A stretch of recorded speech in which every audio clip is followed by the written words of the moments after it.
Take two. Take two. Ice Cream You Meme podcast. Okay. Yeah. We do. You know the drill. Anyway, I have to do the thing that my brother was doing yesterday, and then I was hitting him every time he did it. Where we went to the movie, and he was doing the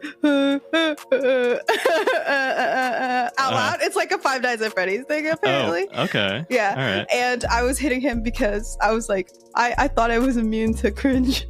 Stop doing Yeah, but it was hitting you too hard. Yeah, but probably it was also because it was my brother, and I just like the sibling instinct of like. Was it this sound? You fucking asshole. No, I think that would have been better. It's like the one where like it accompanies the bear guy. It's like I'll send it to you after. It's everyone listening will like that appreciate classical song, like the. No, oh my god. No, but it sounds like that. Okay, yeah. It might be that. But anyway, yeah. So if you can't tell, I watched Five Nights at Fredward's last night. How did it hold up for you? How was it? Okay, do you know anything about Five Nights at Freddy's? Not willingly. I know. I also don't know. I watched last year a 2-hour video from Wendy Goon that was like explaining the Five Nights at Freddy's timeline. But like you watch it and you're just like, I need sound. And I've seen Germa play it, but like the gist of it to me is like you're a security guard at like a old Chuck E. Cheese ass thing, right. And you just don't want Charles Entertainment Cheese to kill you, right? And so my sister-in-law has been watching and consuming Five Nights at Freddy's content since like she was very young. Okay, sure. Right. Yeah. Like for 10 years, right. So she's very young. And my brother, I think like has knowledge of it. So they're like really familiar with it. So like my sister-in-law, she's like, it was mid. She definitely said it was mid. They're tapped into the Freddy's lore. Yeah. They're tapped in. My brother had fun because my brother's a fun boy. Yeah. He just has fun. And I, coming into this not knowing what's going on, but also knowing that like, okay, the gist is like your security guard. Right. I was like, this is okay. This was okay. But like, I think we have done the show so much that like, I am no longer watching something if it's scary. Like I'm sitting there like, what is the technique? Okay. So you were like that trying to dissect the but not on purpose. Because I was just like, oh, Josh is old now. It's like just like us. I was like, oh, he's great sibling dynamic, you know, the disgruntled older sibling having to take care of their younger sibling kind of thing. And then it's like we talked about on here how like monsters are great when you don't see them that much, right? And you see them a lot. Yeah.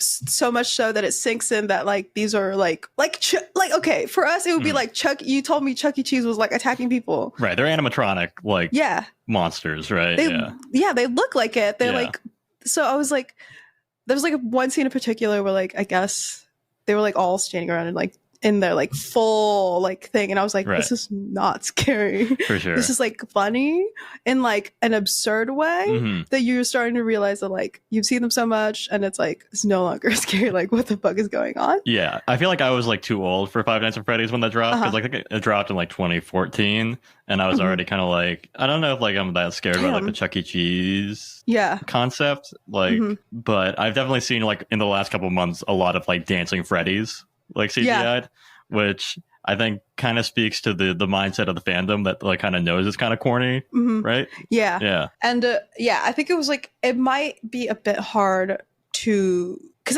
I told them, I was like, okay, if I came into this and this was just like an original movie that didn't have like based off of blah blah blah or like inspired by that, I would still I think be like, oh, I need something a little bit like a scarier like animatronic that you don't see that much, right? Yeah, I mean, they're kind of so iconic at this point, right? Like the look of the Freddy's animatronics that it's like they're gonna show them, like, you know, and that, like in the game, I think that was like the scare too, was like you would see like them like jump at you, like, right? Like it's very jump scary type shit. Yeah, like you see it for a second. Like I think there was, I don't know if you know this, Matthew Lillard, our boy Shaggy. Oh, nice.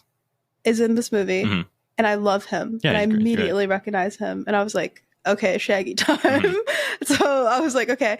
And then there were, I think, a few kids there. Okay. But they're probably like my sister-in-law's age. Okay. So like early 20s kid. Yeah. So yeah, there were like parents taking their kids. So I was like, okay, maybe it's like also like easy to consume for like the parent who's like gonna go and watch this. Yeah. And then the kid who is maybe like not remembering everything. And then also now for like the people who have been watching it since like 2014, right? Like Dahlia and Ewan's age, who like have the lore and history of it. Lore. Yeah. Yeah, so we were in the car driving home, and they're like, "Oh, so this was not a person here actually, and this is like a smashed up version of like this." And I was just like, "Okay, damn, that kind of thing, right?" And then I think I forgot who said it between the two of them, but it was like it's like apparently like in the game or like in the thing, it's like kind of like gory-ish, but like in the movie, it's not like gore. It's going for like it's a PG-13 film, right? Yeah, so it's kind of going for like the younger audience. Yeah. So I was like, I don't think like okay, so you're like you have like a 12-year-old kid, you're gonna take to this. Like I don't think you're gonna be like, oh, why is it this much? And the kid has to like explain it to you. So I was like, okay. Yeah. Well, I think my sister-in-law was wondering if there's like, because it's also released on Peacock at the same time. Right. Yeah. Yeah. And she was like, is there going to be like a, R-rated cut of this? I saw that there will not be an R-rated cut. Yeah. Yeah. So, because then a kid will have access to that too. Right. And then the parent might be like, ugh. But yeah, I think everyone who was in it did a good job at what they had. Like the kid actors were like really good. Yeah. Did you watch M3 No.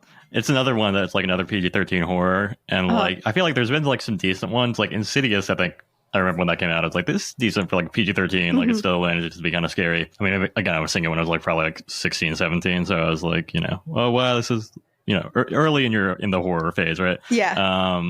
But then M3 just felt like they were like holding back so much, where I feel like you can get that sense sometimes with like PG-13, where it's like if this was R-rated, they would really go ham here. Yeah, there's literally like some parts of it where like I think this would have been much nastier if it was not a PG-13 movie, because like the concept of like the animatronics and like their innards like being one of the ways that they can kill people, like that could potentially be like a Disneyland Saw situation, right, Chuck E. Cheese kind of thing. But yeah, it was very interesting. I also was like, oh, this is also probably like COVID filming strats as well, because like you had the 3 adult characters and then the kids, and then like it's very limited amount of like actors, and then like the CGI animatronics mostly. Yeah, they're like, and if you're in that suit and you're the actual person, you're in the suit, you're protected from like another person coming close to you. So so it was, for me, it was an interesting, good watch, and it was definitely something that I'm glad I watched when it was big, because it was like dark for the most part, because nights and Fridays, and my dumb ass. I have 2 pairs of glasses, which is my closer glasses and my faraway glasses, because they're in 2 different colors. I basically watched the whole movie with a yellow filter on it, so my bad to everybody. I saw like the vintage version that will come out in like 20 years. Like, this is set in the Middle East? Oh my god, there is the yellow filters? Yeah. And then I would take it off and I was like, oh shit. My bad. Yeah. But yeah. So I think you should watch it. It's like it's a good watch. Like you're just sitting down and watch it. Like, I'm gonna watch it for sure. Yeah.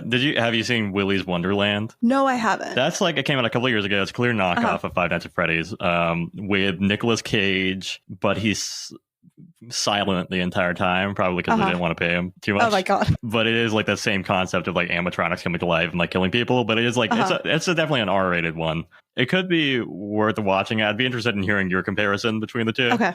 But yeah, I'll watch Five Nights at Freddy's, and maybe we can kind of discuss next time like how it measures up, because I guess like the question is how much lore is important in terms of like Willy's Wonderland is just like living animatronics. There's no explanation behind it, where I know FNAF has like a huge lore iceberg. Yeah. They were talking about like, you and my sister-in-law were talking about like the lore aspect of it, and like what's missing, and then like who's been combined into like a single character, and like who suddenly appears from nowhere, and then like the possibility of like a part 2 or like a series of it kind of thing, which is, I think that could make money, even if it just is ass on like Rotten Tomatoes, because like people are great at like into it. Yeah, they're like that kind of thing. So yeah, that's my review of Five Nights at Freddy's, without any context other than like the video game meme. glowing review. Let's woo that kind of thing. I haven't seen Dear David yet because I got stuff, but also it's on Amazon for rent, I think. So I might do that. Yeah, that might be the it's way. Still October. Yeah, still there's time. It's still there. It's available. I won't leave. Well, shall we get into segments? Get me out of the way, okay? First up, we have JD. We gotta get like some interesting for you. Yeah, like a DJ JD.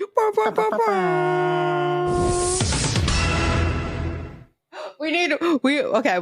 That's my project this weekend is custom DJ. Like what are those called? I don't know, stings. Yeah, like stings, right? My brother picked up his trumpet again, so I'm gonna make him trumpet into the Shure mic. But yeah, okay. JD time. POV, you eat shit. Picture this.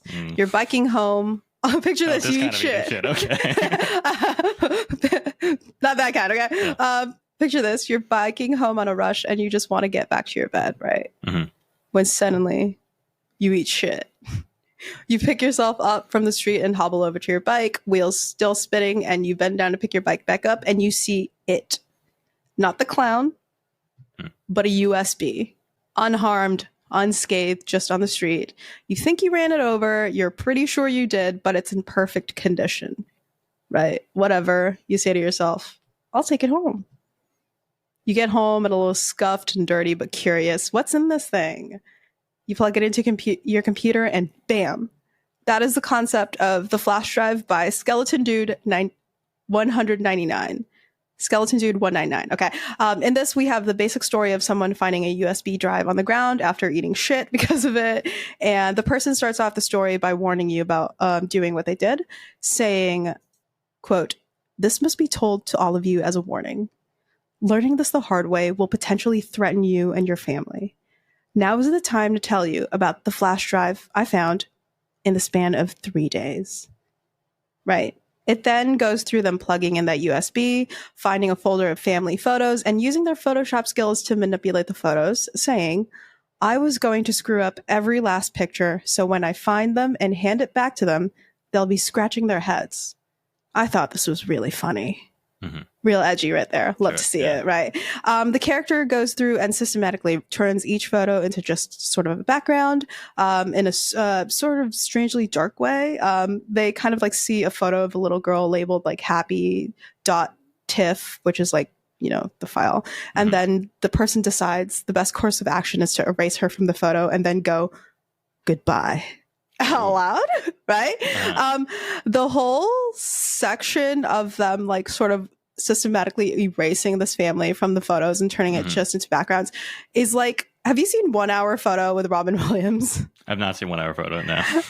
I recommend it because it's one of like, I think my favorite Robin Williams movies because, you know, everyone's like, Robin Williams, comedy, right? Robin Williams drama, I feel like is Robin Williams drama is very good, and this one is good because like it was like probably one of the first ones where he was like, everyone's like, Robin Williams drama, right? And this one, the flash drive is kind of like a worse, but also better version of 1 Hour Photo. So you're probably, if you've seen it, you're probably like, what do you mean worse? Bad already happens in 1 Hour Photo. I'm like, okay. I won't say it to you, Ben, because you definitely don't want to spoil it for me. Yeah, I don't want to spoil it. It's very good. But yeah, as this happens, as the character does this photoshopping out, the character notices that the people in the family photos after each subsequent erasure start to look a little bit more translucent, right? They get all ghostly pale and see-through. Yeah. This makes it a little bit easier for the character to remove them from the photo because, like, you don't have to worry so much about filling it in because there's some background photo data information in it. It's basically like the systematic destruction of a family by way of something you learned in your journalism class. Very nice, very good. So now that prank's complete and everyone in the photos are gone, he's like, or they're like, yeah, sleep time, gotta go. I'll return it to them. They're like, what happened to my photos? And be like, what are you talking about? But almost did a Cartman impression. That was Cartman. Yeah, I was like, shit, Cartman. Anyway, so the next day, the character wakes up to their mom reading the newspaper, making you wonder a little bit more when this was set, enough that newspapers were common in the morning and that someone could have access to Photoshop at home. And flash drives flash drives are common. So for me, I think for us, maybe not that long ago, because I had Photoshop in like high school, which is like 10 it's like years ago, right? Or I'd say 2000s probably were in there. That kind of thing, right? And my friend had Photoshop in middle school, which is even longer than that. Anyway, they wake up, mom's reading the newspaper, and they look over the newspaper and they're like, family of 5 disappeared. Police have no leads. Our friend scrambles for the paper and sees this. The neighbor of this family saw they were nowhere to be found. He called the police to find the house disturbingly vacant. No furniture, no TV, nothing. All they found were random pictures of backgrounds hanging from the walls. Police say it was as if they never existed. Okay. They've done it now. Yeah. They erased a family out of existence by way of Photoshop. Hope you're happy. Hope you're happy. Right? And the story ends with the following, as all stories should. So here's the lesson. Don't alter photos that aren't yours. You may find that it comes with severe consequences. Okay. Damn. Right? Yeah. It's a successful little fairy tale, right? You get an opening that's like tale as old as time, like once upon a time, right? Warning of you of something. And then they show you how they did it and they end with the consequences of their actions. It's kind of like a fable. It's kind of like a moral of the story kind of thing, right? Successfully told. This was. And from what I've seen from Skeleton Dude 199's Reddit comment history, a wonderful sentence. They seem like a pretty active writer. They comment on like writing threads. They engage with folks about like writing practices, talk about previous work. So like we could be like, oh, this is very stereotypical story format, but like obviously like later on they'll grow. So this definitely seems like this is someone who is pretty into writing and developing it as a craft. I like this short story. Is very quick to the point. Yes, cliches happen, right? You're like, fair warning, you learn your lesson. But like cliches happen and cliches repeat for a very good reason because they work, right? Tropes exist because they work, right? It's familiar to you. So if you are a parent or a guardian that was FBI or CIA, I'd imagine that this is the type of shit that you'd tell your kids about at night, right? Don't pick up random USBs, right? And if your parent or guardian is a member of the FBI and CIA, what are you doing on our show? Tattling? What are you going to do? Yeah. Send a vampire to my neighborhood? Joke's on you. They already did that. I don't go outside anyway. But yeah. Sure. Right. Okay. Now, I know what you're saying. What did you do that to, JD? Wrong, you silly little bitch. Let me and your FBI parent stop you right there for a second, because what are you thinking? Wait, Twilight reference, even though I've never seen it. Bella, where the hell you been, Loca? Yeah. What the hell are you doing, Loca? But so sometime between 2016 and 2019, the idea of juice jacking really got to people. Ben, do you know what juice jacking is? Oh, is that like the general fear around like plugging in strange USBs? Is it like the like charging station type shit where it's like, don't ever do this, you'll get... Yeah. Ben's familiar with juice jacking, which is good. But many times no, never mind. Yes. Juice jacking? Not that kind of juice jacking, you weirdo. Put that down. Put that down. You're busy right now. You're listening to us, right? Okay. So the FBI warned people about it. The FCC told you to think about it. Beware of getting your juice jacked. Perverts, calm down. Let me explain to you what the hell juice jacking is. The FCC described it as the act of, or the idea that the public USB charging stations are or can be used by terrible people to hack, steal, or jack your information. They get all up in that USB port and put malware in it that's meant to fuck your shit up. Steal your selfies, your saved passwords, your playlists, whatever you have on there. 3D. Right. The FBI basically is like, we recommend that you bring your own charger, the USB and the outlet plug part. Don't just rely on your US cable and think that makes you safe. You got to bring the plug. Get familiar with your plug like you're a 15-year-old finding out for the first time about that good sour diesel, and you've got an inkling to text your local fellow teen that has an older sibling, right? I live in California. Yeah. Or the West Coast. Yeah. Sorry. Sour Diesel, I have a link in the script for you. I'm not selling. I'm just telling you what it is. It says 13 best Cali strains, top strains from California. Yeah. 3D. Okay, right. Yeah. So you may be going, JD, what the fuck, which honestly is a very common thing here on the show. But I promise you in 2011, juice jacking became a thing or a concept. It was coined in that time. So it's been 12 years. Homies over at Authentic 8 set up a little experiment at the RSA security conference in SF and proceeded to scare the shit out of a couple people. Now, you're probably going, what happened, JD? You, at home, hit up that Cyberpunk by ATs, not the video, not the time for you to get distracted, you loser. And let me tell you about the experiment. Authenticate set up a kiosk type thing. So kiosk, right? Like those people who sell you sunglasses in the middle of the mall. Yeah. They set up that kiosk. It looked perfectly normal. It had a bunch of wires on it that were compatible with a bunch of things that you can charge. Had a little attractive free sign on it, you know, the works, and a pretty little coat on a wolf. Now, it being a security conference, you'd think that people wouldn't be so willy-nilly about it. They wouldn't just plug in their shit. They're like, we're safe, right? Ugh. Wrong. Apparently 360 security nerds used that thing in 3.5 days. Upon using the kiosk, a big old block of text showed up on like the kiosk screen that said, you should not trust public kiosks with your smartphone. Information can be retrieved or downloaded without your consent. Luckily for you, this station has taken the ethical route and your data is safe. Enjoy the free charge. Wow. What a shame me for. Yeah. Like shit. What if I was at 1% and I needed to get a taxi? You're like, yes, I know. Yeah. Right. It's 2011. You need your phone for things. Yeah. So, some things, right? Juice jacking was a thing of nightmares for some people, constantly on the go and needing to keep their battery up, right? Now that they can't charge in public, what's next? You can't piss? God damn it. Right. But with the FBI and the FCC and various agencies and municipalities over the US warning you about getting your juice jacked for its life, milked all to hell, you might think, God damn, I've charged in public a couple of times. Have I been milked? No, probably not.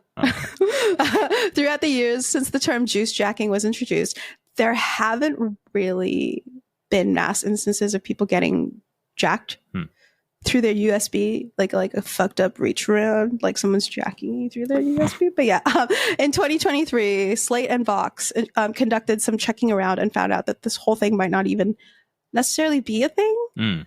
Right?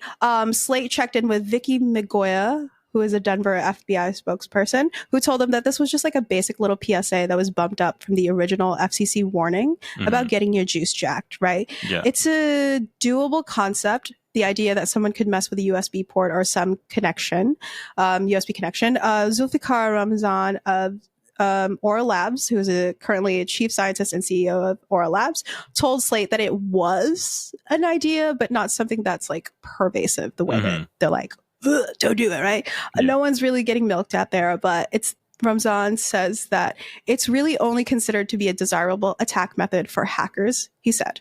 If they are targeting a particular individual, like a high-level executive, government official, a political dissident, or an investigative journalist, right? Someone who has something that you're like willing to take the risk for, right?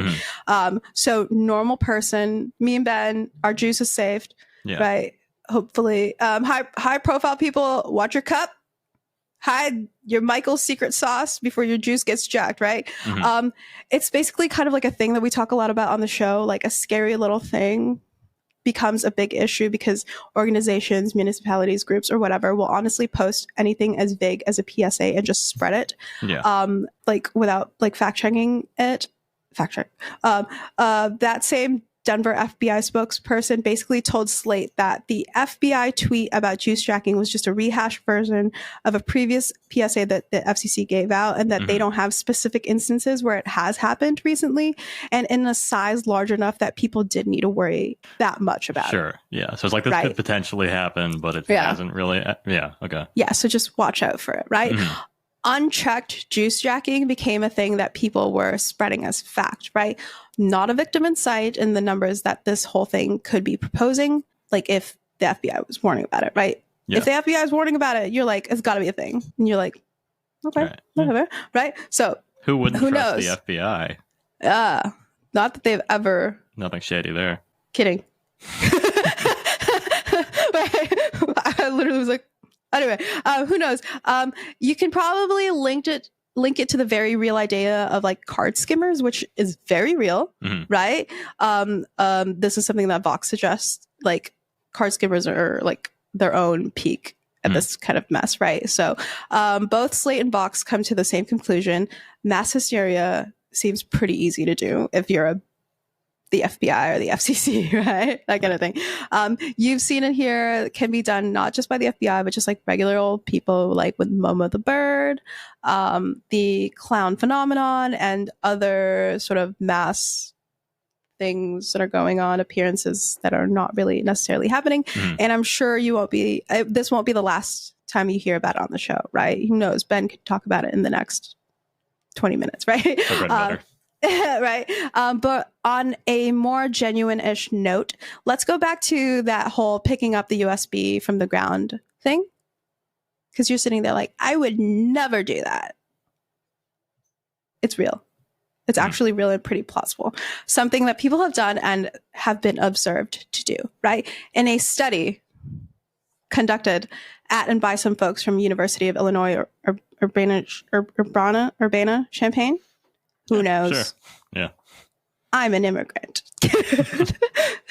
We can see that people will truly just pick up a USB from the ground and plug it into their setup. So Ben, don't do this. Done that before, yeah. For sure. Oh my! What have you not? You don't just find strangers? No. That's why you have like okay. Yeah. Ben. What? Oh my God. Anyway, PSA: don't fucking do that. Okay. Anyway, so this team of researchers dropped 297 to 300 USB drives across the University of Illinois campus and had a pretty hilarious success rate of people picking up the USB and plugging it into their computers and laptops. Yeah. They found that people picked up and plugged in. Okay, Ben, I haven't been doing research stats in a very long time. And when I do, it's silly, goofy stuff. Well, I don't know why you're looking at me. I mean, I'm not. Is the EP in the room right now? EP is in the house, yeah. But it was their success rate is 45 to 98%. Okay, it's a big range. That's a big range, yeah. Yeah. I'm trying. How does that work? I made sure that it wasn't like 45 and then dash for some reason 98, 45, 98% times or something like that, but it says 45 to 98%. So okay. we'll think about that later, right? So they found that people picked it up in that sort of percentage, and let's take a look at this experiment and see what happened, right? So how was this done? They dropped around 300 USB drives across the campus in various locations and times of day. The team had a tag on the HTML files that allowed them to track when any of the files were opened. They conducted a survey on the people that picked up and plugged in the USB, not just picked up and returned it, right? So with this, the team found the following. The main reasons why people did this were out of curiosity and wanting to help someone. Some people did just want to keep the USB for themselves, which is perfectly fine. Free real estate, right? Some people took precaution, whether this be by running a virus scan on the USB, using a computer that's offline, or sacrificing a non-personal computer, so plugging in at a school computer or a computer that's not theirs, right? Ben, when you did this, what did you do? Was it just your computer? Probably just my computer. I was in high school. That's fine. Got your FBI, FCC. I got your first case of juice Jackie right here. Right? Okay, so people had a look around on the files out of curiosity, but also trying to see if they can use this to find the person to return the USB to them. Right? And after being told about the experiment, people weren't angry, but they were receptive to answering the survey and the questions, and about like taking more precaution in the future, right? Because they're like, yo, what the fuck? And also, lastly, people will just pick stuff up from the ground, right? In the script, there's a bunch of photos of how the USBs looked, but it's basically like a normal USB. I hope you know what a USB thumb drive looks like, right? Yeah. Some of them had labels on them with an address. Some of them had the word confidential on it. Some of them with a key and another address, and then some keys, and then unlabeled drive. So it's like a various kind of thing, right? Yeah. So people will pick stuff up from the ground. I get it. I do that. But USBs, don't do it, right? So be aware of juice jacking and that it could be happening, but it isn't also happening, that kind of thing, right? But also don't pick up USBs from the ground and plug them into the computer, please. Just leave it there or like move it to the side or like put it back in the lost and found, right? Some people did bring it to the lost and found. What bet? But I'd seen a documentary and there was this guy and he had his like Bitcoin wallet. He was one of the first Bitcoin guys and he had it on a USB, right? The encryption code. So he lost the USB. Now that USB is worth like, you know, millions of dollars. If you find potentially it's like the lottery. You might get a virus, but if you find that USB, you're like an instant millionaire. The stats of this, Ben. Well, but again, like I said, I'm not a numbers guy, but you have a 45 to 95% chance that we don't. Oh God. Okay, so here's the thing. You can either listen to me or you can listen to Ben. Right? That's like the USB lottery.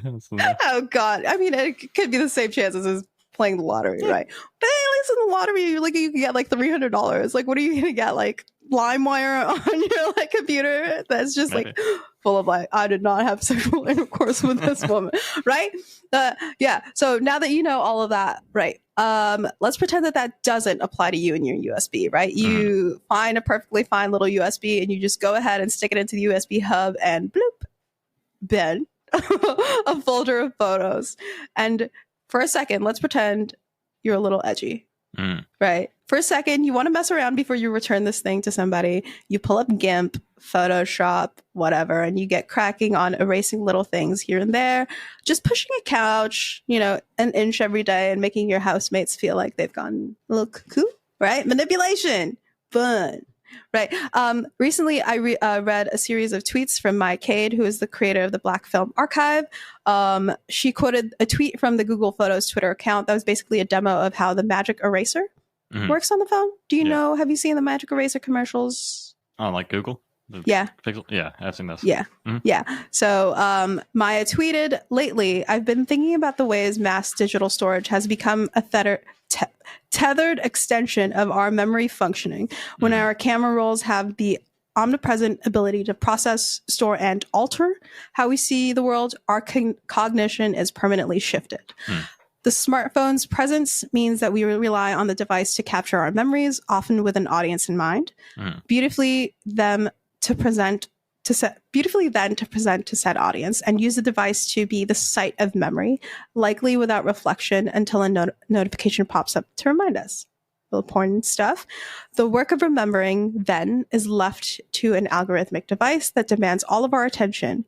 The mere presence of a smart device promises a life of ease, to be a balm to our boredom and curiosities, but at what cost? So, what makes you think, right? And that got me thinking way back when I first saw it, as a person who grew up before Instagram, but also during the Instagram age, right? I remember when Instagram first popped up, I didn't have a phone because I was a weird lore drop. I was weird about phones when I was younger. Yeah.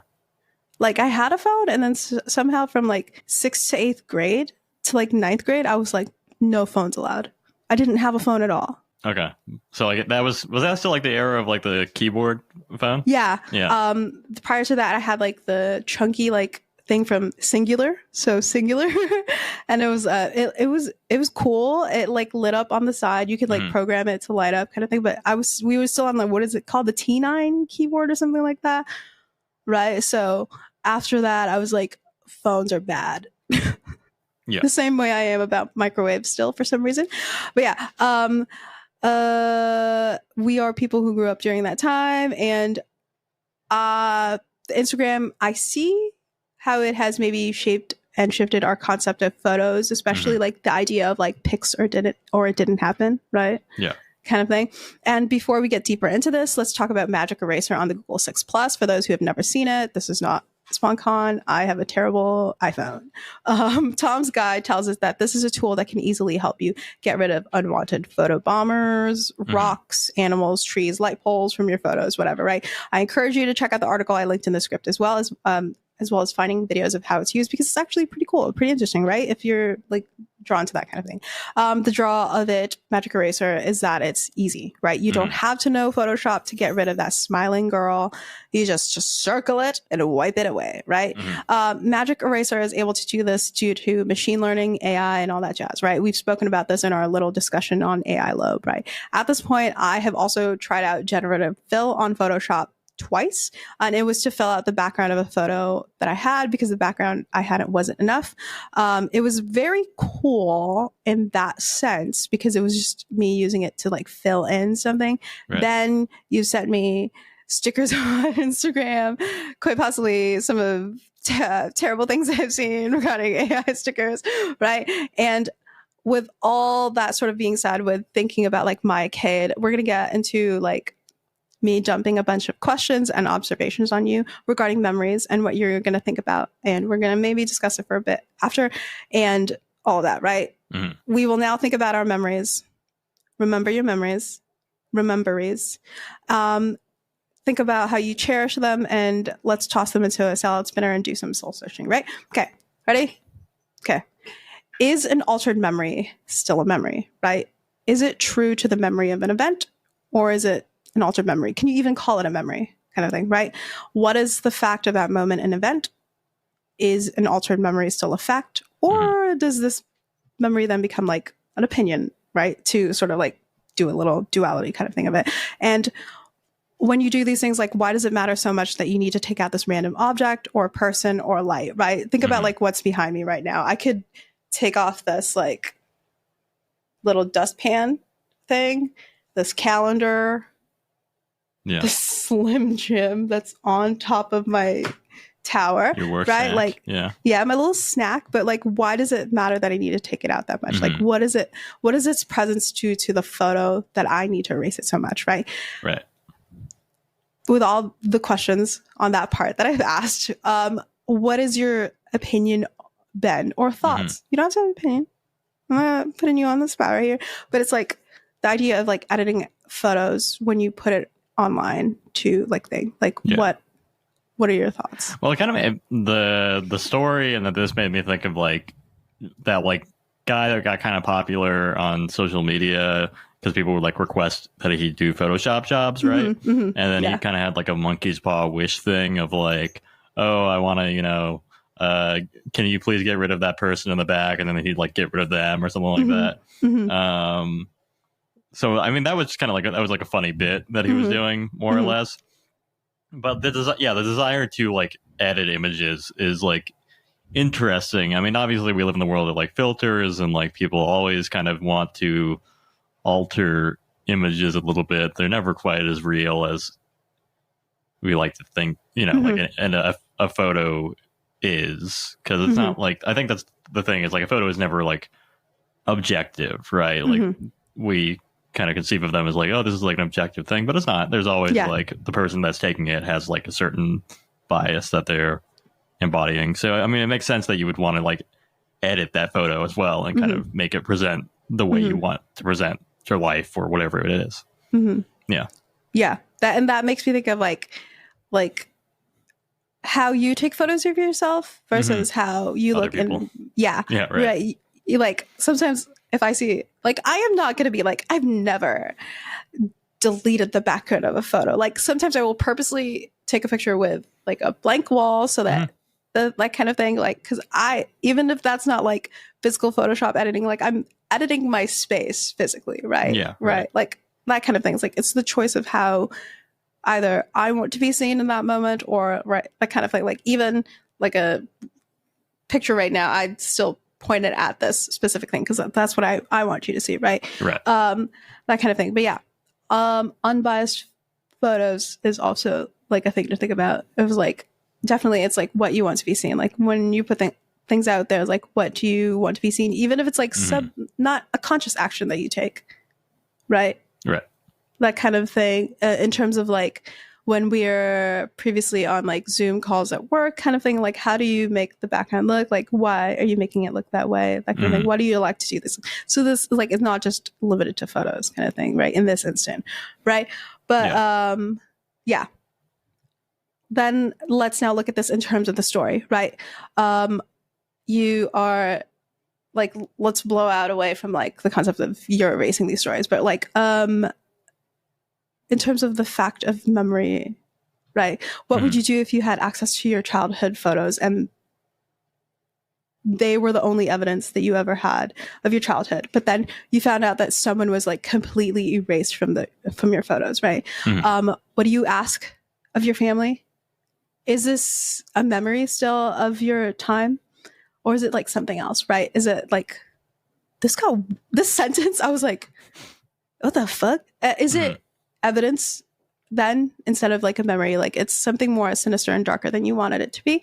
Is it sadder now and a little bit more confusing? Like you're like, oh, this person's gone. Like, what's the reason? But also like, what else in your life was edited and altered? Right. That kind of thing. So like put yourself in that headspace. Like, what do you do? Yeah, I mean, it's hard to say. I mean, like we talked a little bit about memory in some past episodes and the way that is faulty. But yeah, images are limited as well. And especially with like better editing software and the ability to change more, it is like, where is the foundation? I mean, there's kind of like, there's that saying that like the past is a locked room, right?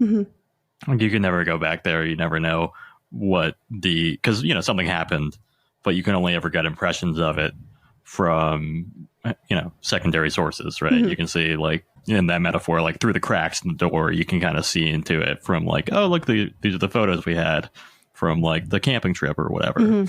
But you're not like going back to the camping trip. You're just seeing like a representation of it.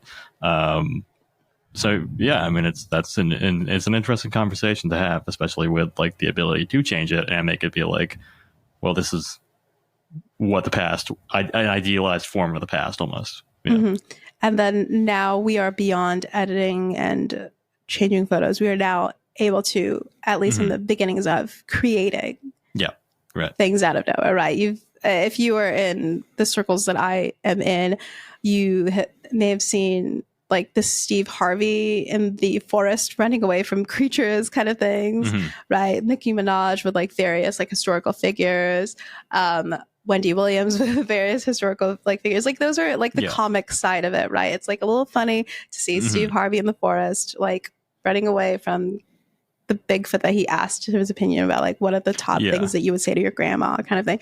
But then like, I remember when the like, people were online saying like Trump arrested kind of thing. There were like various like AI mugshots kind of things that you had to like sort of navigate as like, which one of this is real? Because this is believable enough that it's like, like you want it and it's believable enough, right? So yeah, we are now beyond like editing photos, erasing things, and now we are in the creation of them, which is even more biased. And, yeah. So you have some thinking to do at home. If you want to email us, icecreamyumipodcast@gmail.com. We'll say it at the end. Don't worry. Right. And then this one's called "What If It Was That Deep?" Aside from the alteration of memory that I decided to lean into here, we could also read very deeply into this, right? Like I recommend reading this and then thinking about it in this term, right? For some reason, when I was writing this, like in terms of like colonization, right? I'll do it quick and dirty using something familiar to all of us. Colonization, in terms of myself, I am Filipino. I am familiar with the history of the U.S. occupation, which I think is still happening, and the colonization of the Philippines from 1888 to 1946 after being scooped from Spain. My grandparents, I thought 1946 was a long time ago. Yeah. Until I realized some things that my grandparents on my dad's side were alive during that time. Right. Yeah. And in the Philippines growing up during that time. And my dad was floor drop 4 years away from being born. And I was like, damn, like if it just lasted, my dad would have been born like around during that time. Right. And then my great grandparents were still in the process of hiding and running away from the military and changing our names. So I don't know our true family's last name, so I can't go into ancestry.com. Congratulations. All right. If you're in the US, you've got the continued systematic destruction of just about everyone who isn't. And then if you're elsewhere, Yeah. The US definitely did something to you. Yeah. Doesn't matter. And if they didn't, then England did. So yeah. The US, England, France. Yeah. France. Yeah, right? You know what we're talking about. Yeah. Someone's had a thumb in your pie of a country, right? And called it a macaroni. And if you read the flash drive with the concept of colonization, you can connect it pretty much point for point, except for like the regrets expressed by the character in the flash drive going like, you shouldn't do this. Some people still don't recognize what they've done, right?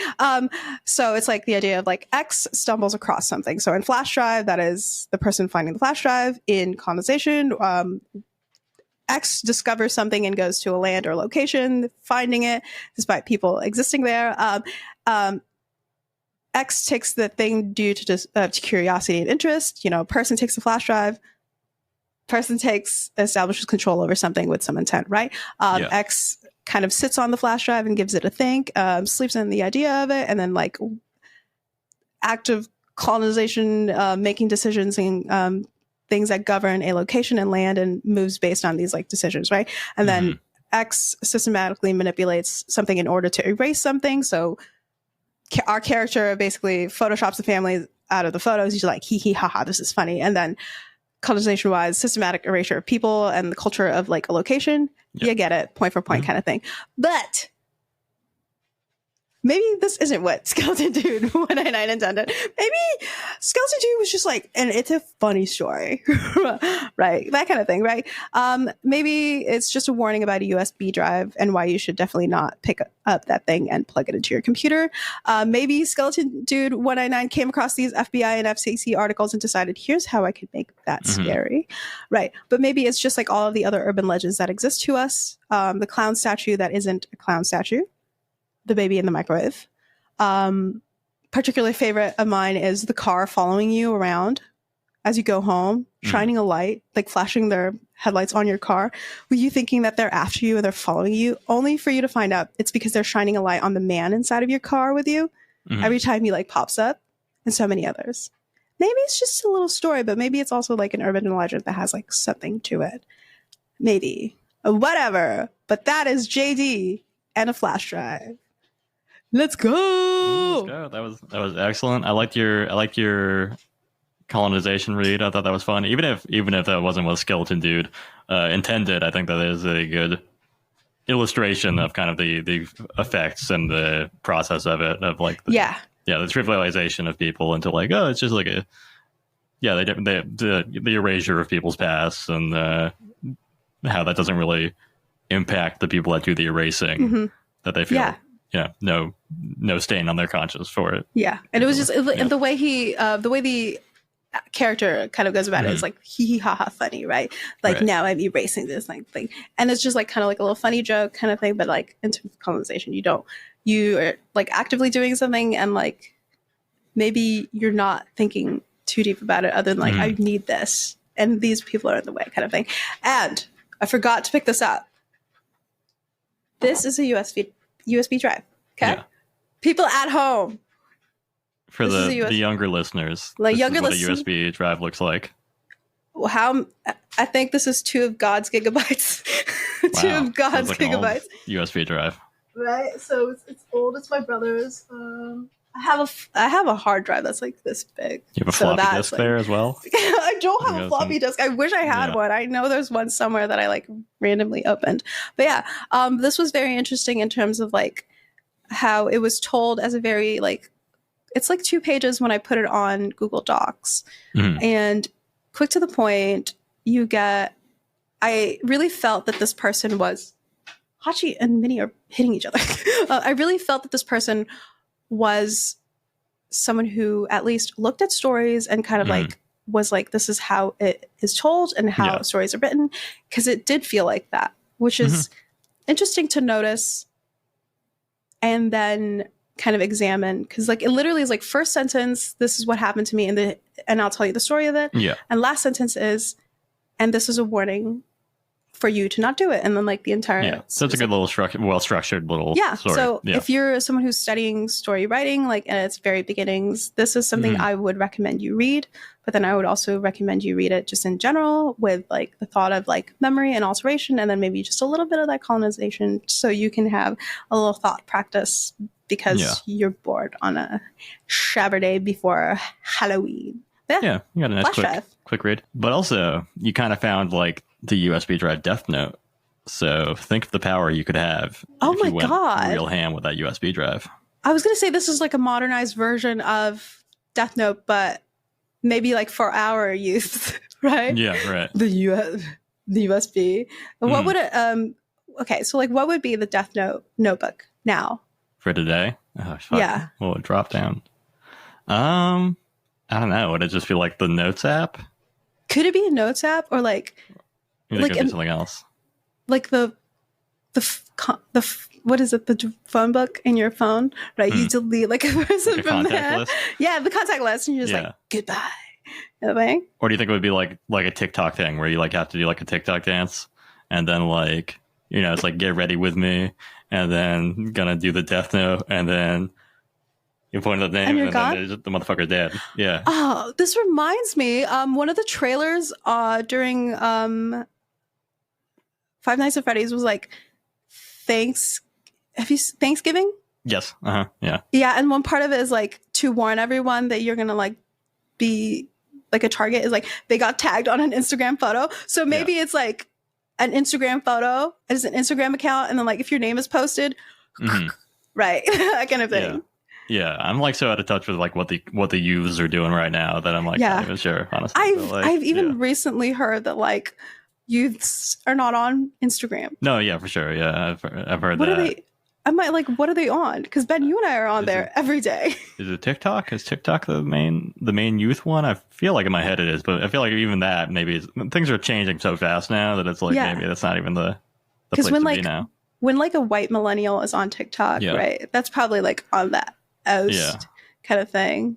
Oh, probably youth-wise, what it would be is like Skibidi Toilet, but like you put somebody's head on there. Ben, I don't even know what that is. It's like a Gary's Mod thing where it's like I guess it's like real big for like teens now, where it's like the Gary's Mod, like G-Man, but his head is like in a toilet, and then there's like weird music. It's very strange, bizarre, abstract shit. But I guess that's what the kids are on that shit right now. So like maybe that would be the Death Note is like you do like a Skibidi Toilet, but with somebody's head in it that you want dead.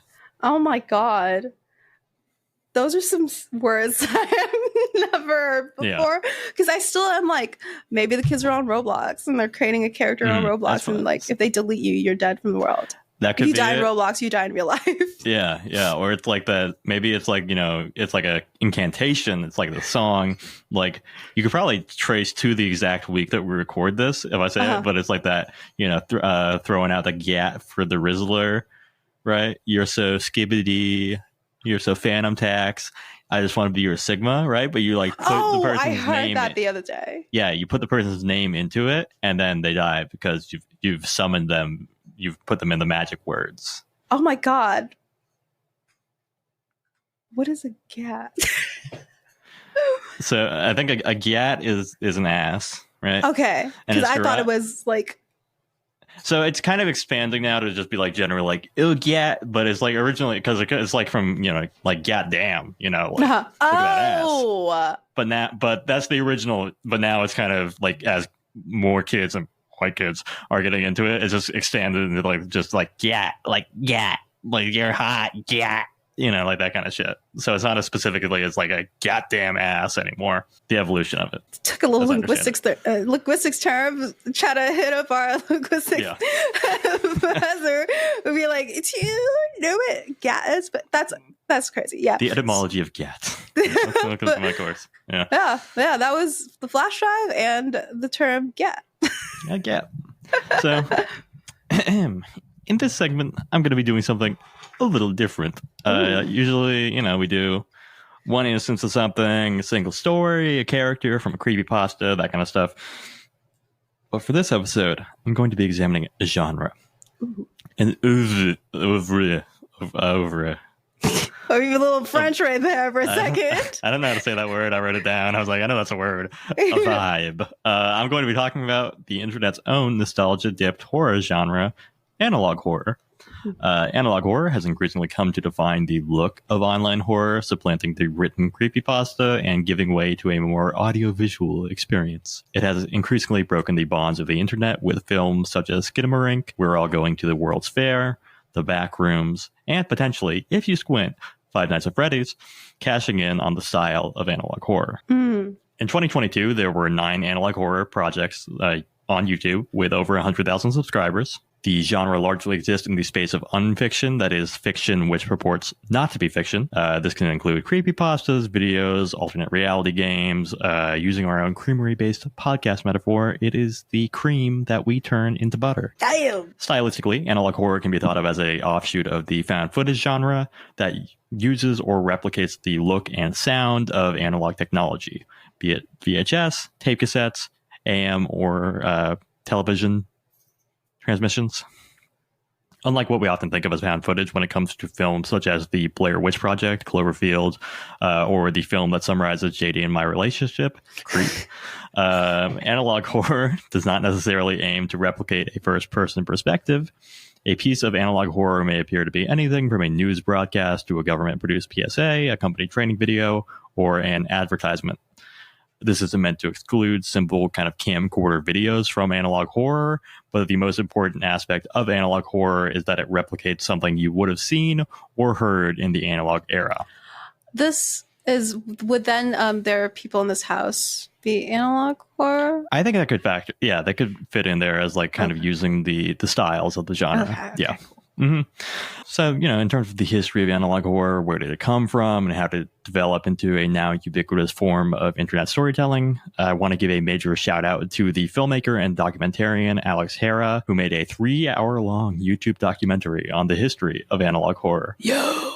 Major source for this segment as a whole, but especially when it comes to breaking down the history. So Hara breaks down the roots of analog horror all the way back in the 1930s with fictional radio broadcasts that did not let listeners know that they were fiction. Most famously in the US, we had Orson Welles' War of the Worlds. Mm-hmm. Other proto-examples include David Cronenberg's Videodrome, where a corporation aims to use secret frequencies hidden in television broadcasts for social control. The found footage movement in horror is also a major contributor to the look and feel of what would come to be known as analog horror. Notably, the 1992 British TV special Ghostwatch, which was made to appear like a normal TV special, including live call-ins, quote unquote, and following a group of paranormal researchers investigating a haunting that quickly goes wrong.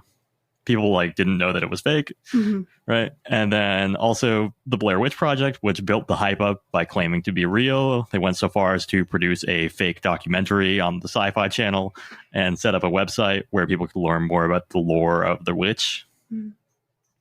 On the real side of things, a couple of actual television hijackings have been influential, such as the Captain Midnight broadcast signal intrusion, where someone interrupted HBO with the message, quote, "Good evening, HBO, from Captain Midnight. $12.95 a month? No way. Showtime, movie channel, beware." Which is a message that I think we can all get behind. Right now. As true as it ever was. Still true. Or the still mysterious Max Headroom signal hijacking in Chicago. Yeah. We're on November 22nd, 1987. 2 stations had their signals hijacked, sending a bizarre pirate broadcast of a still unknown individual in a Max Headroom costume, ranting about nerds, and then getting his bare ass spanked. Yeah.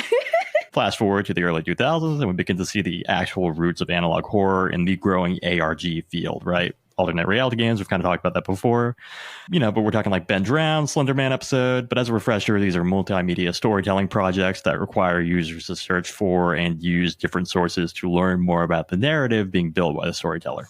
Hara cites the Wyoming incident from 2006, which was an ARG about a strange broadcast hijacking where harmful frequencies were played to unknowing viewers. Mm-hmm. And he kind of says this was like the first series to use the aesthetics and setting that would become the norm in analog horror. Mm-hmm. And then flash forward to 2013, which was a big year for analog horror with the release of the WNUF Halloween special, which was a comedy horror told in the style of a 1980s news broadcast.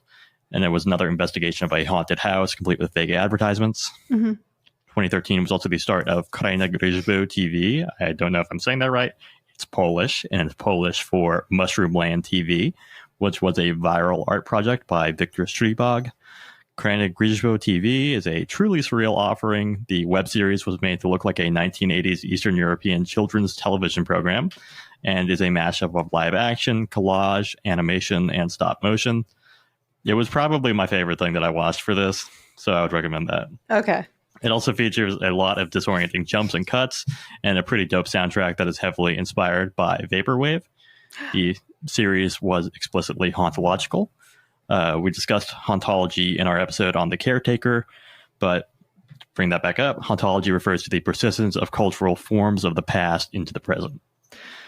Hera interviewed Victor Stribog for the documentary, and when asked why analog horror became so persistent as a subgenre, he said, quote, "Maybe it was all of us simultaneously realizing that horror and mystery in the digital age is increasingly harder and harder to create. And in order to find that spark again, we need to occlude it with flawed technology of the past." 2015 was the next big year for analog horror, which still had not been formalized into the genre yet. But that year, the creators of Marble Hornets, the first and probably most influential Slenderman ARG, created a new web series called Clear Lake 44.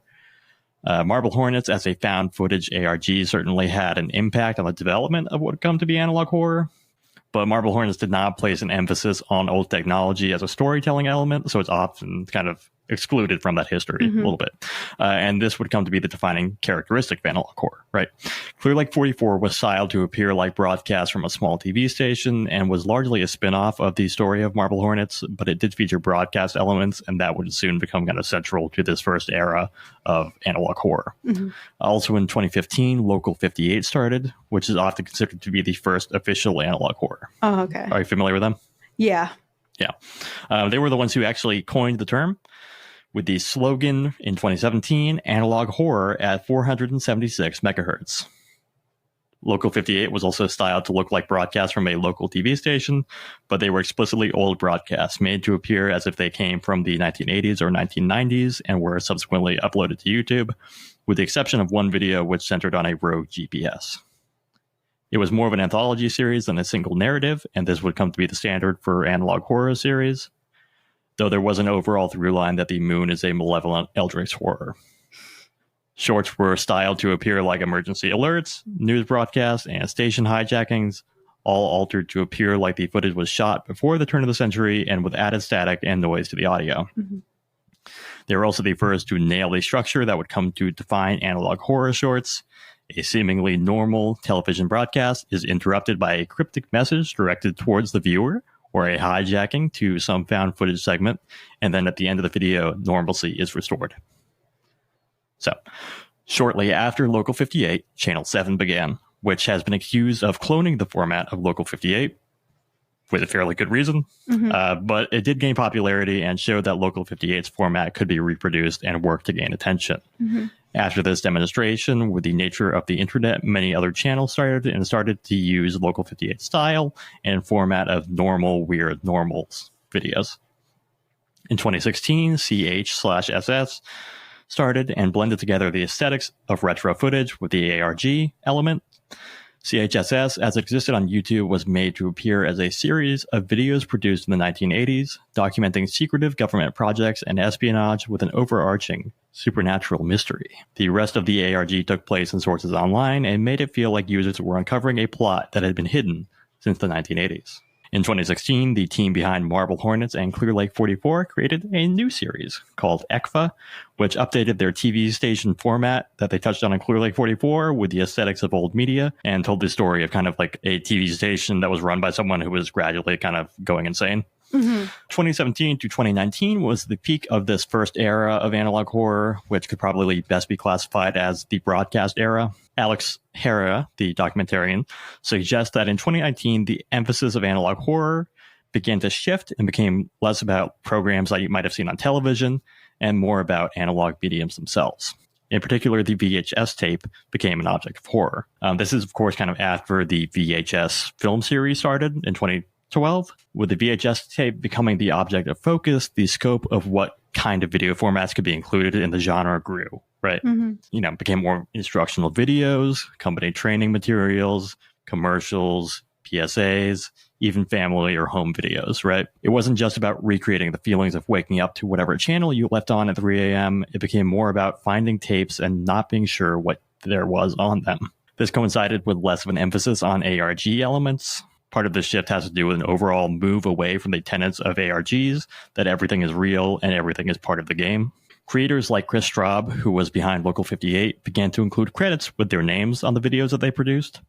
Chris Straub told Hera that he initially faced a backlash when he started including credits. Some people felt that it was breaking immersion and made the video seem less believable. But in Straub's words, quote, "Yes, it's a fiction, and it's allowed to be a fiction." Straub said that the decision to include credits was driven by his work on earlier projects like Candle Cove, which were frequently reposted without permission or credit. Straub was one of the first to include his name in his analog horror videos, and with Local 58 being such a foundational entry in analog horror, a lot of other creators followed suit. Hera noted that the last few years of analog horror have moved away in general from the anonymous creator. Many channels used to be dedicated to their ARG or their horror story with no indication of who is behind it, but this has changed over time, and now it's not uncommon for the creator to include their name in the channel. The second wave of analog horror creators did feature some familiar faces. Aiden Chick created Local 58 clone Channel 7 as a teen, but began a new series called Analog Archives. This series did include elements of broadcast horror, but also brought in some segments styled as security camera footage and some classic found footage bits as well. We also need to get back to Five Nights at Freddy's for a minute. So the first Five Nights at Freddy's game dropped in 2014, and the game, as we discussed, you play a security guard in a kind of Chuck E. Cheese style restaurant in the 1980s. The gameplay is mostly monitoring security cameras and finding weird tapes. So this was a very natural overlap with analog horror. Five Nights at Freddy's is also a very lore-heavy game. YouTuber Scrimpus McGrimpus took advantage of this depth of lore and loyal fanbase to create a series referred to as the Five Nights at Freddy's VHS. The FNAF VHS series expanded on the lore from the games and did so through company tapes, shelved cartoons, and security footage. The series was hugely popular with Five Nights at Freddy's fans and has spawned its own subgenre of FNAF analog horror. If you search FNAF VHS, there's like hundreds of examples. It's very poppin'. 2019 saw one of the first truly collaborative analog horror projects, the Minerva Alliance, which was one of the first to include full voice acting. A lot of the earlier ones were just like text on screen, which really leaned into the anthology potential of analog horror. With each entry coming from a different creator, which I think was pretty cool as well. But the biggest year for analog horror was probably 2020, and this was likely due to the COVID-19 pandemic keeping people indoors and on YouTube more. You also saw a large crop of new analog horror entries as people were stuck indoors and realized that the only equipment that you really needed to create analog horror was a phone. Among this new round of entries, we got the Walton Files, which exist in the liminal space between general analog horror and FNAF VHS. It's another tale of haunted animatronics, but has its own distinct lore, history, and characters. There's the Monument Mythos, which appears like a series of documentaries charting an alternate history of the United States, where national monuments are covers for dark elder god entities. Another notable entry is Super Mario 64 Classified, which took many of the hallmarks of the second generation of analog horror and applied it to the haunted video game concept. So I was like, does this really qualify? Because it's like analog horror, but video games are digital. And the community consensus is that it does qualify because it's more of an aesthetic thing, like the aesthetics of analog technology, right? And nostalgia, and like the early generations of 3D games were all meant to be played on like CRT TVs, the same as like a VHS would have been. But the biggest entry in the post-pandemic analog horror sphere has to be the Mandela Catalog by Alex Kister. Have you watched that? I have just a little bit, and then like when I didn't understand it, I went and looked for videos to watch about it. Lore video. Yeah, he was 18 when he did that, so that's insane, pretty crazy. Yeah. So the Mandela catalog is basically for the people who are uninitiated. It's a replicant horror story. There are malevolent alternates, doppelgangers, taking the places of ordinary people. In the series, the VHS tapes themselves are made suspect, as the creatures in the series are able to alter and change videos, so it's impossible to trust what you see. It also opens up what the series could sample and pull from, with imagery and clips ranging from police sketches of criminals to Bible cartoons for children to more standard found footage and security camera feeds. With Kane Parsons, the creator of a 2022 short called Backrooms, now slated to direct a feature-length film. Kane Parsons was also 16 when he directed the Backrooms thing. Crazy. Yeah. We've also started to see mainstream film productions see the value and potential of analog horror. And so this more or less brings us up to speed. Many of the series that I've mentioned are ongoing. They're still going. The genre is developing. We've also seen a greater saturation of memes making fun of analog horror tropes, the spooky faces, the fact that a lot of them are PowerPoint presentations, air raid sirens, like any genre with no barrier to entry. Mm-hmm. There's a lot of hacks out there. Speaking as a hack, but with us brought up to speed, what makes something analog horror? I cited a lot of examples. There's a lot of weird shit out there, right? We certainly have the focus on the past. What's interesting is that there are a lot of kids now in analog horror who were born in the 2000s, right? Alex Kister, the creator of Mandela Catalog, Kane Parsons, the creator of the Backrooms, they're both teenagers, or they were teenagers when they started. And in these cases, wild. Yeah, right. It's you don't. Yeah, so the nostalgia is not even firsthand at this point, right? A lot of these kids probably didn't grow up watching VHSs. It's more replicating maybe your hazy early childhood memories. And eventually, I think we may see it kind of shift into nostalgia for a past that they never experienced, that they never went through. And then on the other side, the nostalgia is updating. There are more series coming out with nostalgia for technology of the 2000s, right? Early internet and digital media kind of stuff. MySpace. But right, there's so there's MySpace horror, early Google kind of Angel Fire website horror out there now. God. But it's hard to say if this will be considered part of analog horror or if it will kind of develop into its own offshoot of early digital horror, millennial horror. I've heard some other, things thrown around. But, focusing in on analog horror. Analog horror is often made with digital tools, but with the intention of appearing like it was a pre-digital creation. So the nostalgia factor is important. But as we discussed with Slenderman and the Cooper family photo, a lo-fi aesthetic can also effectively hide imperfections. Thinking back to Streetbox quote, the look of pre-digital forms of media does help viewers suspend their disbelief. A grainy tape may feel more believable, more visceral, because there is more left to the imagination to fill in. It's also worth noting that a lot of analog horror doesn't rely on gore for its scares. A fair share of analog horror feels more like watching a haunted video essay than a horror film, and that is sort of the point. The barrier to entry is very low. You can get away with just using images and text. With voice-to-text functions, you don't even need a microphone. Put some ambient noises, static, electric hums, maybe pull some samples from YouTube. Run it through a filter to make it look gritty, and if you're feeling extra spicy, you can get Blender, which is free, and make some VHS noise effects, and then you have the basic components of analog horror. And of course, putting those together doesn't mean it will be good, but it will be out there. You will have made it. You'll have made it. So it's felt like a twisted form of nostalgia for a past that never existed. Whether it's invoking the feelings of waking up disoriented as an infomercial plays, or dusting off an unlabeled VHS you found tucked away in a closet, there's also a pervasive feeling of unreality. That analog horror, despite being low budget, is often very high concept. You're seeing relics from another timeline, one where the moon is a vengeful elder god, or there are alien life forms in the crawl space under your house, or James Dean was president. In this sense of unreality and the usual lack of characters, that makes analog horror effective as unfiction, because it places the viewer in the position as someone who found this mysterious footage. In some ways, this is more involved for viewers than other unfiction forms, which may tell a story they claim to be true, but often maintain distance by having the story happen to somebody else. Mm-hmm. Unfiction often functions like found footage, right? We watch, read, or hear what happens to the characters. We may be able to suspend disbelief and imagine these things really happened, but we are always removed from it. Analog horror can challenge that position by making the footage itself part of the horror. You become involved in the story because you have watched it. there's a lot more to be said about analog horror. This is just a high level overview, because for sure we will be getting into the nitty gritty of various series later. Yeah.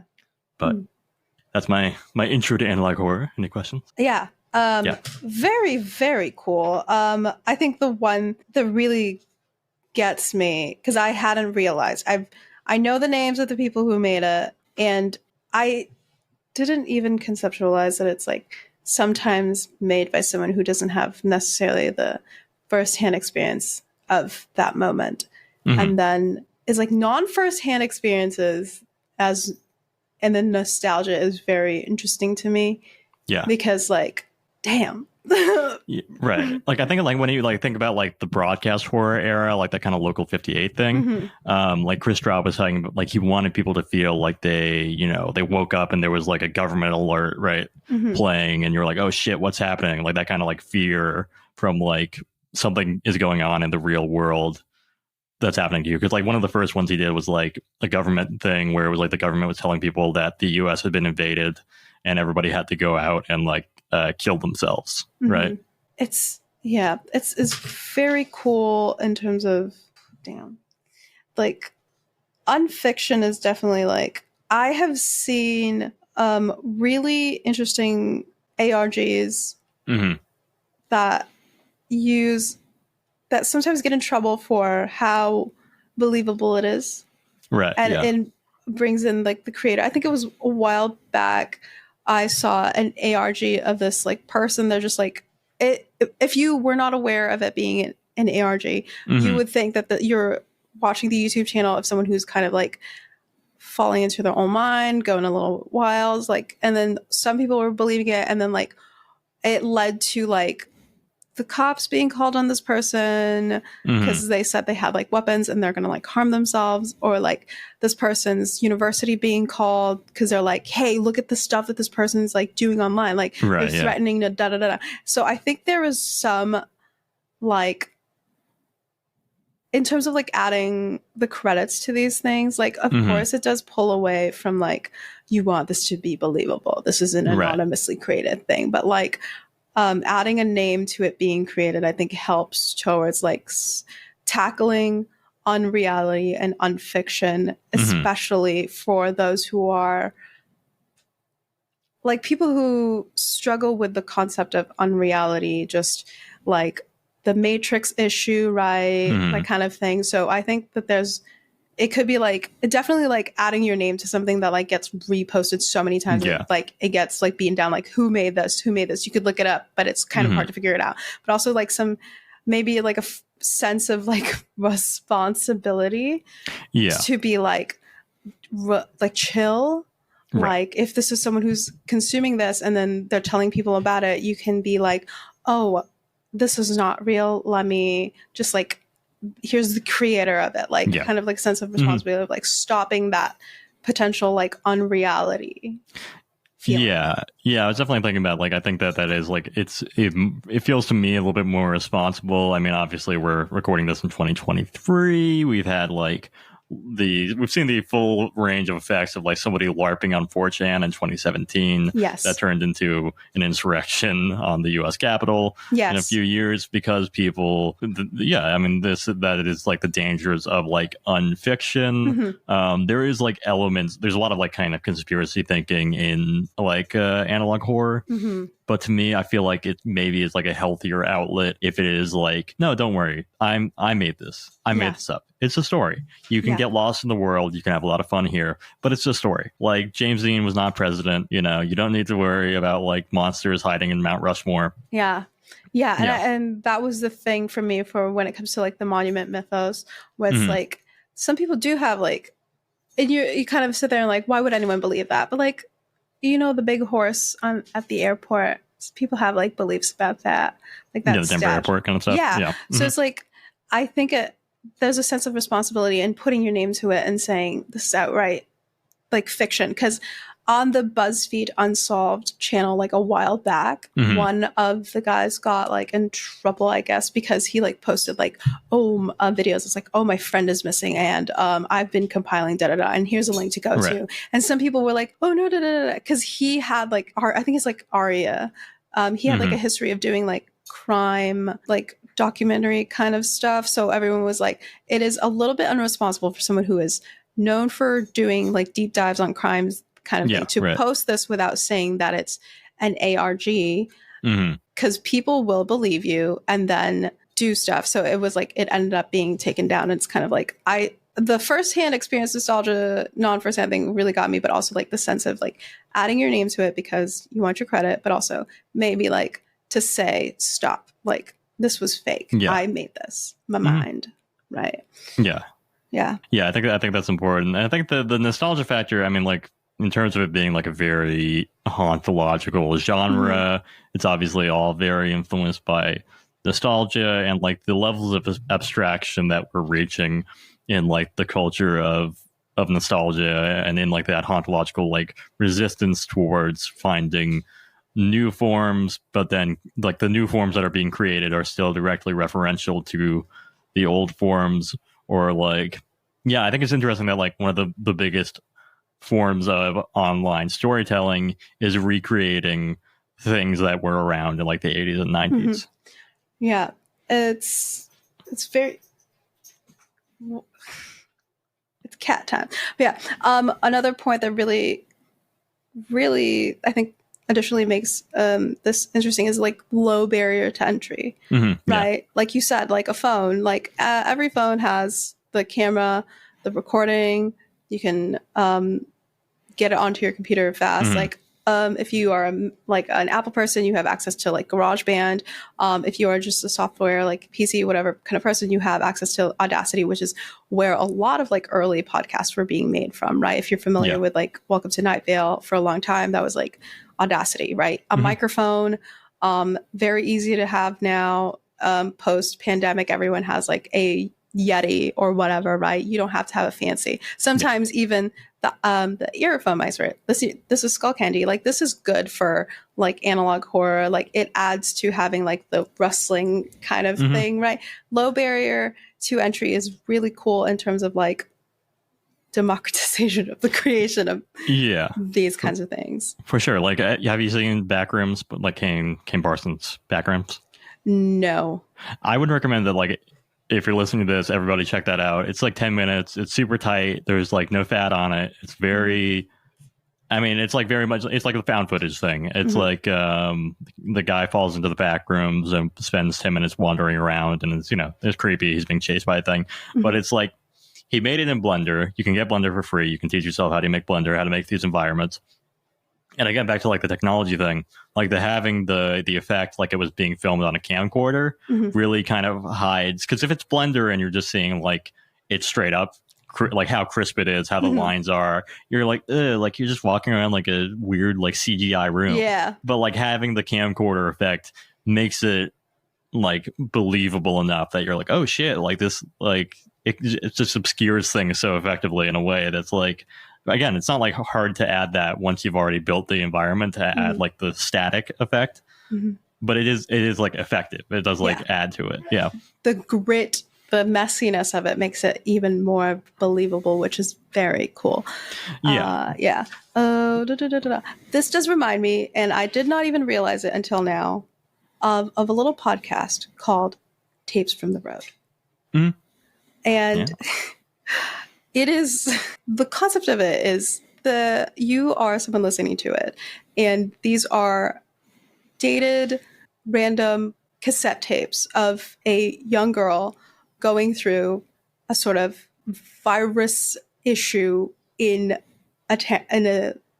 all over the US, and you're basically finding yourself listening through her days, and it's supposed to be like a cassette tape thing, right? Every episode starts with the sound of a cassette tape being put into a tape player kind of thing, and then you get like the errors of like skipping dialogue kind of thing.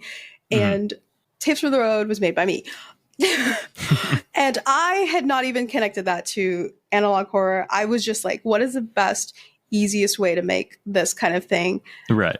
You're like happening upon this thing that's happening, and like, what's a good, effective way to tell a story that is believably like you just found this thing and you're listening to it now. Right. I did not think I don't think I was aware of analog horror of it at the time. I knew of analog horror, but I think that at that time, analog horror wasn't like the big word, but also like it was just like found footage. It was found footage for me. So then I was like, oh, this is found audio. Yeah. Right. And when I was making it, and in terms of like how defining like analog horror, it was like you had the whole like nostalgia, a low barrier to entry, like a twisted form of nostalgia, unreality, unfiction, and then digital tools with the intention of making it look vintage, sound vintage, right? I used Audacity for that. I had Logic Pro to kind of make things sound a little gritty, sketchy, right? I was pulling sounds from, I was literally recording on the ferry sometimes to get the max sound of like people talking,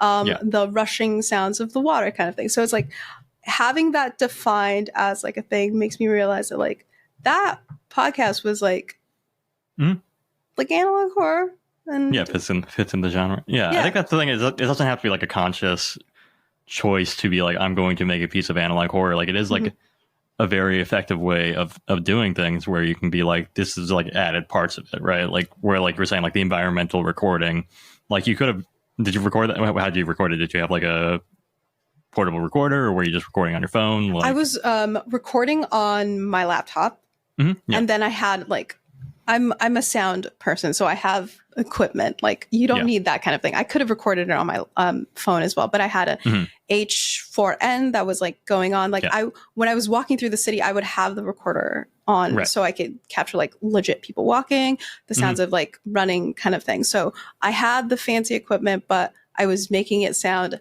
nasty. Right.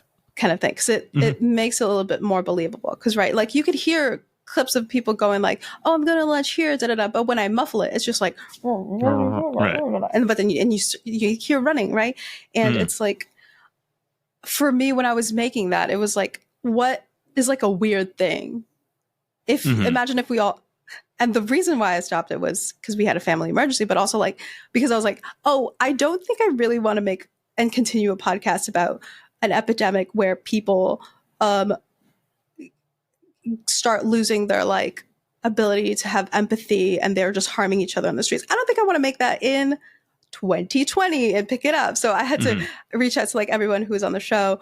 I was like, guys, like this happened, but also like I don't think any of us are in the headspace to be making something similar to that. And aspects of it were also like, she's just telling you a story, but also like recorded conversations between her and other people, and then one specific way that I had to like date those things, or like to update you without the character immediately telling you, was I used like someone who's like broadcasting from the Coit Tower, right? So I had a radio announcer on the show, like to directly tell you what was happening, kind of thing. So it was like that kind of thing. But it's interesting how that was fairly easy to make, and how you could get people on it in an easy way. So there's like the low barrier to entry kind of thing. But yeah, it's very interesting. That got me thinking. I literally was sitting here. I was like, Tapes from the Road is fucking. Yeah, you're part of this. You can still listen to it. It is available. It's just been discontinued. But the thing is, where it stopped, it is completely fine to say that it stopped there, because it was going to get a little crazy. But yeah, I don't know. It's interesting to get like the first wave, the second wave of it, and then what like I would be looking forward to what comes of digital millennial horror, and then thinking about like those alerts that we get on our phone for like earthquakes or emergency things. And I'm like, how would that then, that's digital horror new, right? Like how does that, what is the digital horror of our time coming soon? Right. Yeah. Like the kids that are kids today will probably, when they start creating YouTube videos in like the next 10 years, they'll have like, whoa, what about doing like when we got the phone messages from like the president, if we're still alive in the next 10 years. Yeah. But like, but yeah, I mean, like the nostalgia factor, I think is very interesting, because I think like a big part of analog horror, a lot of this, it was like kind of nostalgia. The nostalgia factor was there for like people like Chris Straub, where he was like, I wanted to recreate this feeling of waking up in the middle of the night, leaving the TV on, and just being like disoriented. And that was like, like John, what's his name? John Carpenter said the same thing about like why he wanted to create Videodrome was like because when he was a kid, he had like an aerial on his house, and he would like turn the aerial and like find signals of like weird TV stations from like around, and then like and then he was like, oh, what if I see something really scary, you know, really dark? Like there is like that childhood element of it, and on the TV broadcast side, I think there is like it's a different way of interacting with media that we don't experience anymore, right? Or like when you talk to like somebody that's like a kid now, they maybe don't have like the experience of like finding something on TV and not being able to pause it. Yeah. And it's like you're in this different way of experiencing media where you're more passive, but also kind of more powerless. Like all you can do is like turn it off or change the channel. You can't like, oh, fuck, this is pause. Like that's a different experience with media. But again, now it's getting more abstracted where like the people that are making kind of analog horror entries now maybe didn't grow up with that style of television, right? Yeah. And then thinking about like the Max Headroom example, right?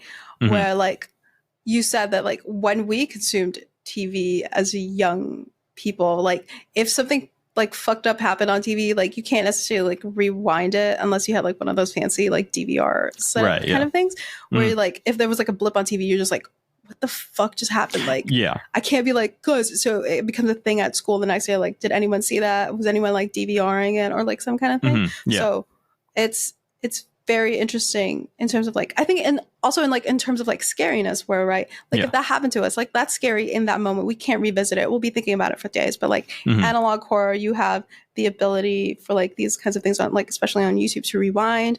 If you're on your phone, you can like really zoom into a thing, like analyze those kinds of things, right? And how it's interesting how that in some of those cases it's still scary, right? Because I can talk for days about like I pause this thing is like it's no longer scary, right? Video game monsters effectivity and like showing the monster on screen effectivity. But some of these, like even if you pause it, like the longer you stare at it, it does get scary. Like all of these things, the one that scared me the most, that's why I kind of like stopped watching it just for a bit, was Mandela Catalog, because I was getting like the faces that were like shifting and changing, and some of like the things that I was reading, I was like, this is like legitimately scary. I paused it and I hate looking at it, like, but my eyes want to look at it some more. Right. Yeah. So it's interesting how like sometimes the ability to pause on these things, you intake more information and then it gets scarier. Yeah. I think we're in a different, it's an interesting blend of like how we consume media now, but using like kind of replicating and evoking the feeling of how we used to consume media. Yeah. Right. But it's a cool blend. It's very interesting. And then like now you kind of sort of examine how like if you were a kid these days, like how do you consume these things? And then like is like the believability of it as like a child. Like obviously you like you can suspend your disbelief. You'd be like, that's not how VHSs work. Like but then you're also like, what if? That kind of thing. Yeah, right. Yeah. Very cool, Ben, and I'm very interested to see what was getting back into it. Yeah, because oh my god, like the old school example, like War of the Worlds, definitely I know, and then the Ghostwatch one, I remember. I remember, but I've seen videos of like the after effects of it, of like people genuinely being fucking scared and like calling, be like, my kid couldn't fucking sleep for days, and then and then the War of the Worlds thing, you know, you read about how like people reacted to that, lose their fucking mind. Because I cannot imagine being back then and all of a sudden the radio that I trust to get everything off of is like, we're getting fucking attacked. I'd be like, well, I mean, I was gonna die anyway. Might as well. I mean, I think that it's an interesting thing. I mean, overall, I think we've kind of lost a lot of trust in media for some good reasons. And again, like back to like that thinking about like the conspiracy elements of analog horror and like kind of as like a good like pressure vent, I think maybe. Like it's good to have like that thing where it's like, like, fuck the government. Like obviously, but not in like they're not, you know, satanic pedophiles that are trying to suck adrenochrome from your children. Right. Like there's actual things going on. Like there's like the elements of like disambiguating between what is fiction and what is not fiction, I think is important, because like in the world of unfiction, you can kind of like elevate your story to the same level as like a fact. And I think that is like sometimes dangerous. Yeah. When you're like, this story that I'm making up, I want people to experience this the same way that they would something that is actually happening and being documented. Yeah. Taking on that additional responsibility. Right. And responsibility, the thing we talk about a lot here, even if it's like indirect, of like impacts of what a story has sort of created in someone's mind, right? We have like the Slenderman issue. We have some of the Ben Drown issue. We have Momo Bird issue. We have the clown phenomenon. It's like getting to that sort of level of hype and well-knownness, awareness for like everybody about it. It's like, there's like a responsibility also, and it sucks that you have to have the responsibility of saying like, it's not real, please help, like I made it, kind of thing. Yeah, I mean, like, that's like the nice thing though, is like it could be so simple. You can just put your name at the very end of the video and be like, I made this. It's a game. It's fun. I'm having fun. Yeah.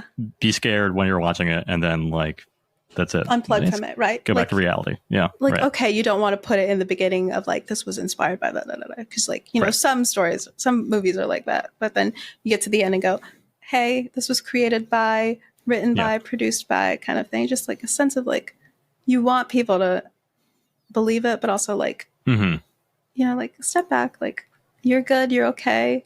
Bad things are happening in the world, but not this one. Yeah, right. Yeah. This is not reality. It's fine. And that's fine. Like Chris Drop said, it's fiction is allowed to be fiction.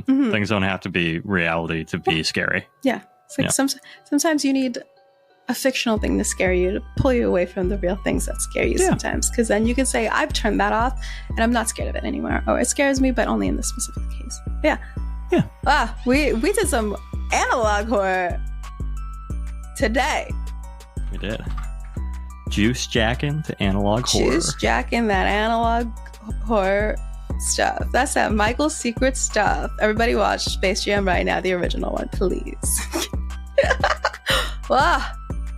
Everybody go listen to the tapes from the road. Oh, God. You're going to hear how young my voice was back then, and it was less cracky. But yeah, tapes from the road, right? Okay, but this episode, this one right here, was written and produced by Ben and JD. For all our sources, please head to the website in the description down below. If you'd like to reach out with a comment, a suggestion, or share an experience with one of our topics today, yell at me about Five Nights at Freddy's and what I said about it, send us a message at iscreamyoumeme@gmail.com. All music for the podcast is provided by Jaeger Frank.